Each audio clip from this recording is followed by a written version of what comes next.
Félicitations. Un rêve d'enfant. Oui, c'est juste incroyable, je pense. On rêve tous de ça et voilà, je l'ai fait, on l'a fait. Elle, moi et toute mon équipe. C'est ça le plus important aussi, une belle équipe. Bon, bien sûr, sans ça on n'est rien, on le sait bien.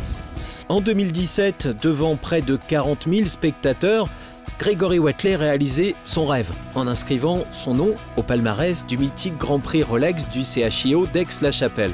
En selle sur Corée, il a dominé l'élite mondiale de sa discipline.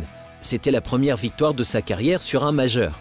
Aujourd'hui, Grégory est installé dans ses propres écuries et a su instaurer son propre système de travail et d'organisation. Les résultats sont le fruit d'un travail rigoureux, avec un piquet de chevaux exceptionnel, mais aussi entouré d'un staff de grands professionnels. Pour être toujours plus performant et faire la différence sur les terrains de concours, Grégory Watley utilise aujourd'hui une technologie de pointe, la sangle connectée Siever, qui devrait lui permettre de remporter encore de belles victoires.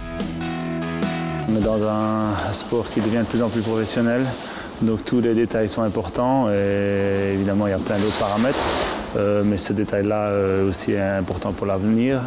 C'est peut-être quelque chose qu'on négligeait un petit peu dans le passé.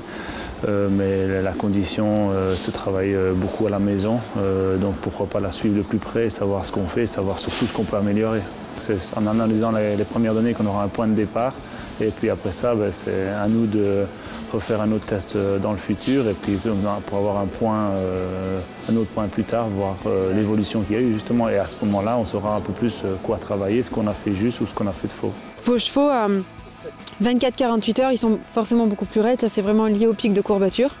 Puisqu'il faut savoir que le pic de courbature, autant chez l'homme que chez le cheval, se situe à 48 heures post-effort. Le staff Siever et Justine Guillaume se sont déplacés chez Grégory, mais avec quel objectif? C'était de faire un petit peu découvrir les bases de la physiologie à l'effort et de lui apporter surtout des indicateurs qui vont être pratiques et qui au quotidien vont pouvoir lui servir et lui renseigner sur comment fonctionne chaque cheval. Dans un premier temps, on a mis une sangle Siever sur le cheval et on a été réaliser un test d'effort en vue d'obtenir les réponses cardiaques, d'aller en tout cas dans les sollicitations un petit peu maximales et voir comment fonctionnait un petit peu le moteur. Le premier truc, c'était de dire, là tout de suite, j'ai besoin d'un repère parce que je ne sais pas forcément quelles sont les intensités d'effort. Et après, d'expliquer pourquoi on met en place un test comme ça et à quoi ça va vraiment concrètement lui servir. Après une partie pratique, à cheval, Grégory a suivi avec grand intérêt une partie plus théorique.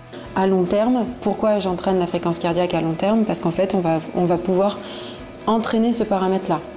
Mais on va aussi s'apercevoir, et on le verra tout à l'heure, par exemple, la fréquence cardiaque maximale, elle n'est pas entraînable. Elle est statique, elle est figée, elle est stable dans le temps. Un cheval qui va augmenter son cardiaque, on va le travailler, il travaille pendant une année ou autre. Et puis à un moment donné, il a un repos, donc tout ça, ça descend, sa condition descend.